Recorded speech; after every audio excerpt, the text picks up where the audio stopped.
ಗೂಬೆಗೆ ಕಚ್ಚಿದಾರಲ್ಲ ಅದು ನಮಗೆ ಕಾಡ್ತಾ ಇದೆ. ಅದಕ್ಕೆ ನ್ಯಾಯ ಸಿಗ್ಲಿಲ್ಲ. ಯಾರ ಹತ್ರ ನಾವು ನ್ಯಾಯ ಕೇಳಬೇಕು ಹೇಳಿ? ಗಂಡು ಮಕ್ಕಳು ಹಿಡಿಯುವಾಗ ಅದು ಎಷ್ಟೊಂದು ಬೊಬ್ಬೆ ಹಿಡಿಬೋದು ಅಂತ ಅದು ನಮಗೆ ಇನ್ನೂ ಅವಶ್ಯ.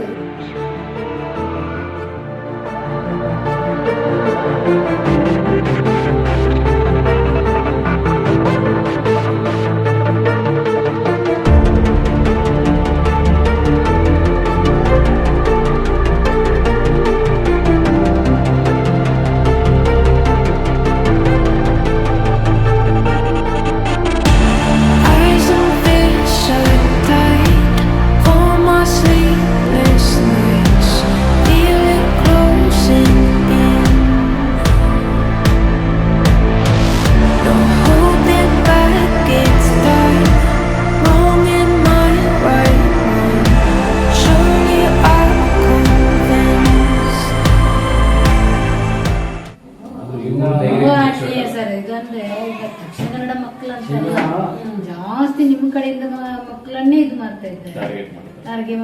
ಟಾರ್ಗೆಟ್ ಅಲ್ಲ ಮಾಡಿ ಅತ್ಯಾಚಾರ ಮಾಡಿ ಬಿಸಾಡಿದೆ ಕಾಡಲ್ಲಿ ಸರ್ ಕಳಿಸ್ತಾರೆ. ಅದನ್ನು ಮುಂಚೆ ನಮಗೆ ತುಂಬಾ ರೀತಿಯಲ್ಲಿ ಕಲಿಸಿದ್ದಾರೆ. ಬಿಸಿಕನಾಗಿ, ಆಮೇಲೆ ಚಪ್ಪಲಿ ಹಿಡಿಯೋನು, ಸನ್ಯಾಸಿಯಾಗಿ ಆ ರೀತಿ ಎಲ್ಲ ಕಲಿಸಿದ್ದಾರೆ ನಮ್ಮನ್ನು ತೆಗಿಬೇಕಂತ. ಹೌದು ಸರ್. ನಾವು ಅತ್ತೆ ಮಾವ ಮತ್ತು 3 ಜನ ಮಕ್ಕಳಿದ್ದೀವಿ. ಪೊಲೀಸರು ಯಾರಾದ್ರೂ ಬೇರೆಯವರು ಬಂದ್ರೆ ಬರ್ತಾರೆ. ಅವ್ರಿಗೆ ಫೋನ್ ಮಾಡಿದ್ರೆ ಅವರು 3/4 ಗಂಟೆ 1 ಗಂಟೆ ಆಗುತ್ತೆ ಇಲ್ಲಿಗೆ ಬರುವಾಗ. ಅಲ್ಲಿಗೆ ಏನ್ ಮಾಡ್ಬೇಕದು ಮಾಡಿ ಹೋಗ್ತಾರೆ. ಆ ರೀತಿ ನನ್ನ ಮಗಳಿಗೆ ಯಾವ್ದೋ ನೋವು, ನಾನು ತಿನ್ನಂತಾಯ್ತು ತಿನ್ನಬಾರ್ದು, ಅದಕ್ಕೆ ಇವತ್ತು ಹೊರಟು ಅಂದ್ರೆ ಅದು ಅಷ್ಟು ಜನ ಆ ಗಂಡು ಮಕ್ಕಳು ಹಿಡಿಯುವಾಗ ಅದು ಎಷ್ಟೊಂದು ಬೊಬ್ಬೆ ಹಿಡಿಬೋದು ಅಂತ ಅದು ನಮಗೇನೋ ಅವಶ್ಯ. ಪಾಪ ಅವ್ನಿಗೆ ಗೊತ್ತೇ ಇಲ್ಲ, ಅವಳಿಗೆ ಏನು ಗೊತ್ತಿಲ್ಲ. 17 ವರ್ಷದ ಮಗಳು ಅವಳು, ಅವಳಿಗೆ ಏನು ಗೊತ್ತಿಲ್ಲ. ಇಲ್ಲಿ ಮಕ್ಕಳು ಜೊತೆಯಲ್ಲಿ ಆಟ ಆಡಿದ್ರು ಕೂಡ ಸ್ವಲ್ಪ ನೋವಾದ್ರೂ ಕೂಗಾಡ್ತಾಳೆ ಅವಳು.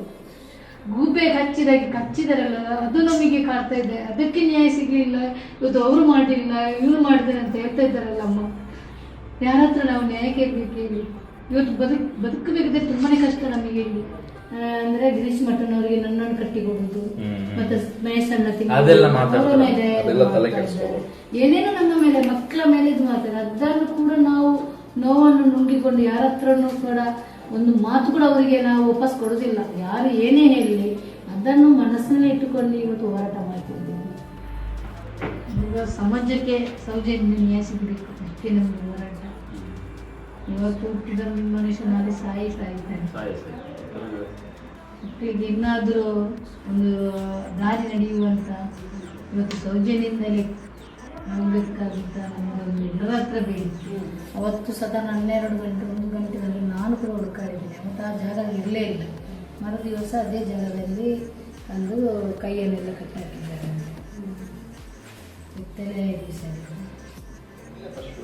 ನೋಡುವವನೊಬ್ಬ ಇದ್ದಾನಲ್ಲ ಮೇಲ್ಗಡೆ, ಅದಕ್ಕೆ ಅವರಿಗೆ ಬಿಟ್ಟಿದ್ದೀವಿ. ನನಗೆ ಒಂದು ದಿವಸ ಆದರೂ ದೇವರು ನ್ಯಾಯ ಕೊಡ್ತಾನೆ ಅನ್ನುವಂಥದ್ದು ಆ ಇದರಲ್ಲಿ ನಾನಿದ್ದೇನೆ, ನಂಬಿಕೆ. ಸಂತೋಷ ಏನಿಲ್ಲ ಸರ್, ಅವನಿಂದ ಸಾಧ್ಯ ಇಲ್ಲ. ಯಾಕಂದ್ರೆ ಒಂದು ಮಗಳನ್ನು ರಾಜರಸ್ತೆಯಿಂದ ಎತ್ಕೊಂಡು ಹೋಗ್ಬೇಕು. ಇಷ್ಟು ನೀರಿತ್ತು ಆ ತೋಡಲ್ಲಿ, ಖಂಡಿತ ಇಲ್ಲ. ಅದಕ್ಕೆ 4-5 ಜನ ಸೇರಿದ ಅಲ್ಲಿ. ಆ 4-5 ಜನ ಸೇರಿದ್ದ ಮಗಳನ್ನು ಎಳ್ಕೊಂಡು ಹೋಗುವನ್ನು ಒಬ್ರು ಹೆಂಗಸು ನೋಡಿದ್ದಾರೆ. ಅವ್ರು ಸಾಗಿಸಿದ್ದಾರೆ. ಇವಾಗ ನಾವು ನೋಡಿದ್ದೇನೆ, ಬೊಬ್ಬೆ ಹೊಡಿತಾ ಇದ್ರು. ನಾನು ಅವರ ತಂಗಿ ಅಂತ ಎನಿಸಿದ್ದೆ. ಇವಾಗ ಟಿವಿಯಲ್ಲಿ ಎಲ್ಲ ಬರುವಾಗ ನನಗೆ ಗೊತ್ತಾಯಿತು ಸೌಜನ್ಯ ಹೇಳ್ಕೊಂಡು ಹೋಗಿದ್ದು. ಪಾಪ ಅವರು ಮೊನ್ನೆ ನಮ್ಮ ಮನೆಗೆ ಬಂದು ತುಂಬ ಕಣ್ಣೀರಿಟ್ಟರು. ಗೊತ್ತಿಲ್ಲಮ್ಮ, ನಾನು ನೋಡಿದ್ದೆ ಮಗಳನ್ನ. ಆಯ್ತು ಸರಿ, ಆಯ್ತು.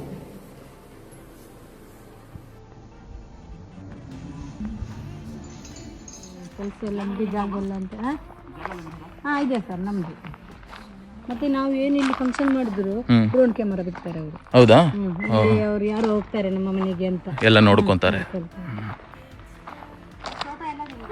ಇದು ನಮ್ದು ತೋಟ, ಇದು ತಾಯಿ ಮನೆದ್ದು ಈ ಕಡೆದು. ಇದು ಟೋಟಲ್ ಎಷ್ಟು ಎಕರೆ ಬರುತ್ತೆ ಇದು? ನಮಗೆ ಒಂದು 6 ಎಕರೆ ಜಾಗ ಇದೆ.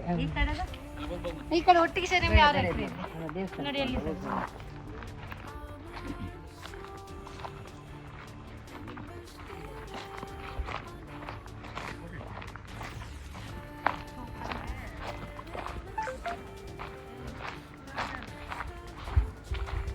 ನಾವೀಗ ಇದು ನಮ್ಮದು.